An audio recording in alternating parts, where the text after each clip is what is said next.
Hi friends, welcome to a gab about some bags. The bags we're gabbing about today are bags that I spied at the museum on a recent trip out there. Like most people, I haven't been going out too much, so it was really nice to be out and to see what other bag lovers are loving and carrying.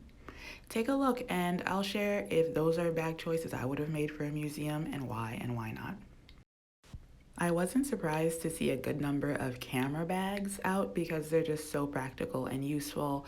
The Prada diagram bag is not one that's ever been on my radar, so it was a delight to see it. But the Gucci Soho Disco, I was not at all surprised by.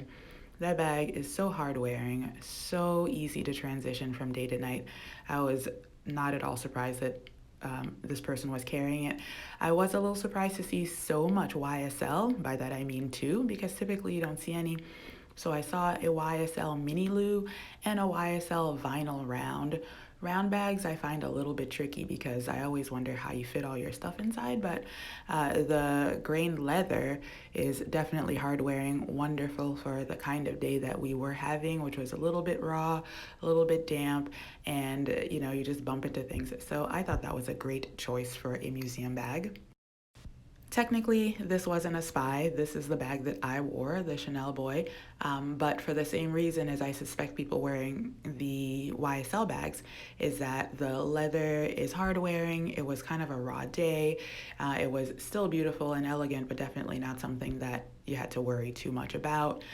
My one concern about wearing that bag in a museum was that the chain would be too loud, but it actually worked out fine. So I would recommend it for a day at the museum. The one pop of color of the day is a bag that I don't see much outside of a work setting, so that was also delightful to see. The Louis Vuitton Montaigne in the BB size. This one woman was carrying it in a beautiful red leather, and I thought it was a bold choice. The divider for that bag makes it, I think, a little bit more appropriate for a day that needs more organization with files and books and things like that.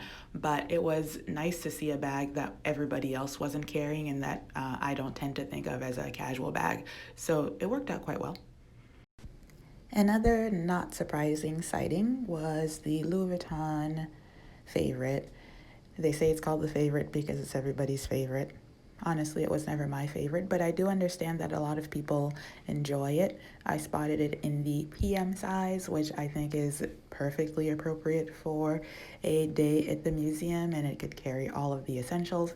I was only a little surprised because the strap is vachetta, and for the day that we were having, that was a little bit wet. I was surprised that somebody would risk it, but it wasn't an inappropriate bag.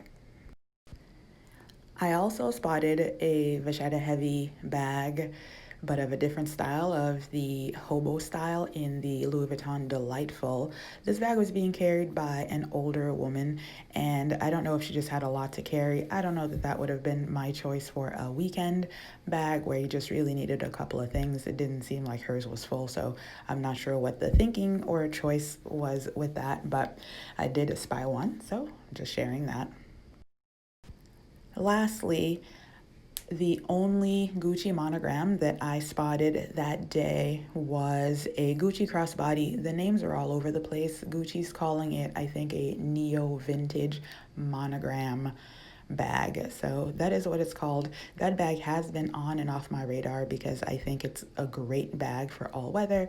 The strap looks nice and wide and comfortable for all day carry, and it's just pretty cute. Like, you can pair it with any outfit. So I haven't quite made the decision to purchase it yet, but it is something that I have considered. So that's it, Insta friends, my roundup of luxury handbags that I peeked at the museum. Let me know your thoughts. Are these bags you would wear to the museum? Why and why not? Peace.